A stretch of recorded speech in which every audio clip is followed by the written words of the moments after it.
सारे क्लाइंट को अटेंड करती थी। रात को ये शादीशुदा एक औरत एक टाइम अपने हस्बैंड से सेटिस्फेक्शन करने के लिए इतनी दर्द उठाती है, लेकिन मुझे ये रोज को इतनी क्लाइंट में कैसी लाइफ है। मैं भी काम के चक्कर में सिटी में घूम रही थी, काम की तलाश में। मुझे एक अनजान आदमी ने मिला, उन्होंने कहा पर डे 2000 इंग्लिश में कहा, तो मैंने यकीन किया, क्योंकि अपनी साउथ वाला धोखा नहीं देते, जो भी है सच्चाई कहता करके एक ईमानदारी के साथ मैंने उसकी बात मानी। लेकिन वो मेरे को बेंगलोर से दिल्ली ले आया, क्योंकि मेरे को हिंदी नहीं आती थी, क्योंकि मैं कन्नड़ा और तेलुगु 2 ही लैंग्वेज जानती थी बचपन से। तो मेरे एजुकेशन कन्नड़ा मीडियम में हुआ था, तो मैं 2 ही लैंग्वेज जानती थी। दिल्ली आने के बाद में मुझे हिंदी नहीं आती थी, लोग हिंदी में बात करते थे, और उस आदमी से मुझे कैसा मुझे उसके ऊपर स्टार्टिंग से तो शक ही नहीं आया, क्योंकि वो जब मुझे रेलवे स्टेशन से किसी होटल में ले गए तभी मुझे शक आया, वहाँ से मुझे किसी लेडी से मिलवाया तभी मुझे शक आया। लेकिन मैं लैंग्वेज की वजह से अपनी बात किसी से कह नहीं पा रही थी। तो उन्होंने मुझे किसी और घर में 15 दिन रखे थे।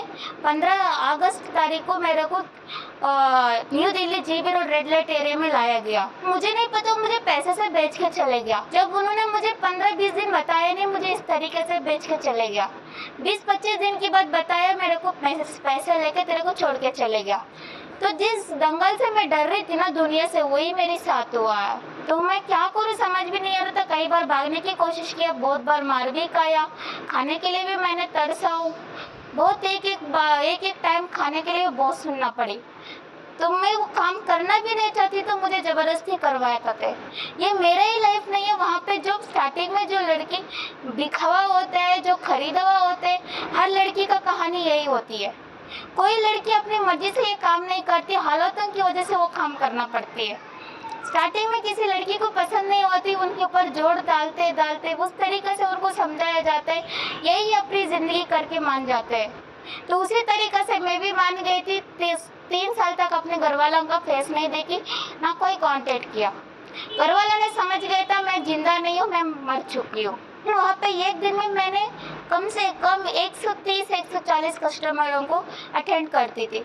तो अटेंड करते करते सुबह से शाम हो जाती थी, मतलब सुबह 10 बजे से लेके रात को 3 बजे तक हम इतना सारे क्लाइंट को अटेंड करती थी।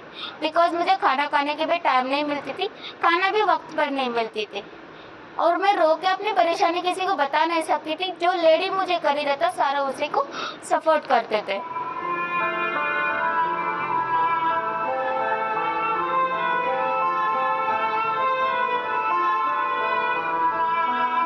शादीशुदा एक औरत एक टाइम अपने हस्बैंड से सेटिस्फेक्शन करने के लिए इतनी दर्द उठाती है, लेकिन मुझे रोज को इतनी क्लाइंट में कैसी लाइफ है।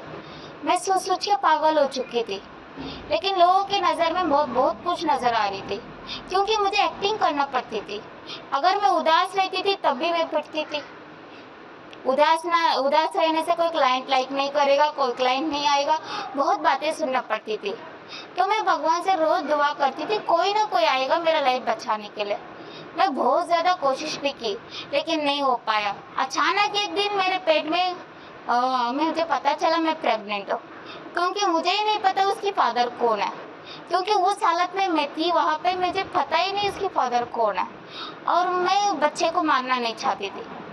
इन फ्यूचर में मेरे को शादी नहीं हुआ तो यही बच्चा मेरा सहारा बनेगा, जिसकी वजह से इस बच्चे को मैं जन्म देना पड़ी। मुझे समझ भी नहीं आ रहा था अब ये मेरी ज़िंदगी ऐसे ही कटेगा। तो ऐसे ही गुजरता 6 साल हो गए। मेरे बेटा का 6 साल उम्र कट गया, लेकिन मुझे लग रहा था मैं बेटा ही क्यों पैदा करी, मुझे बच्चे की क्या ज़रूरत, क्योंकि वो मेरे लिए बहुत बोझ लग रहा था।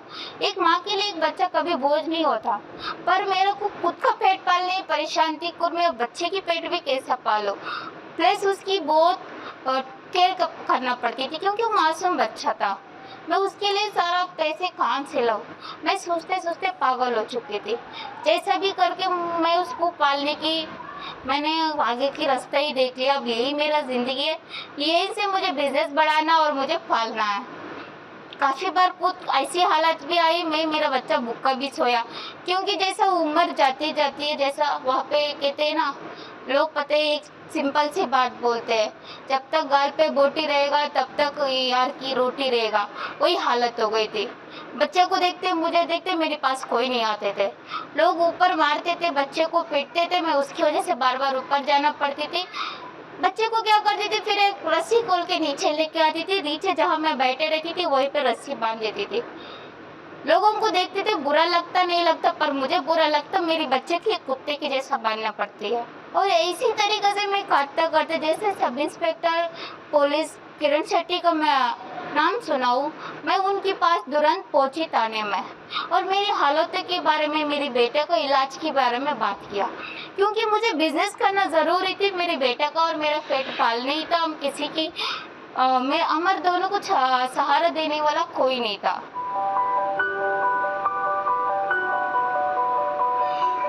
आज मैं जैसे भी जी रही हूँ ठीक है, क्योंकि मेरा पिछले का ज़िंदगी मैंने कभी सोचा नहीं था मेरा ज़िंदगी फिर से ठीक हो सकती है, एक नॉर्मल ज़िंदगी मैं फिर से जी सकती हूँ।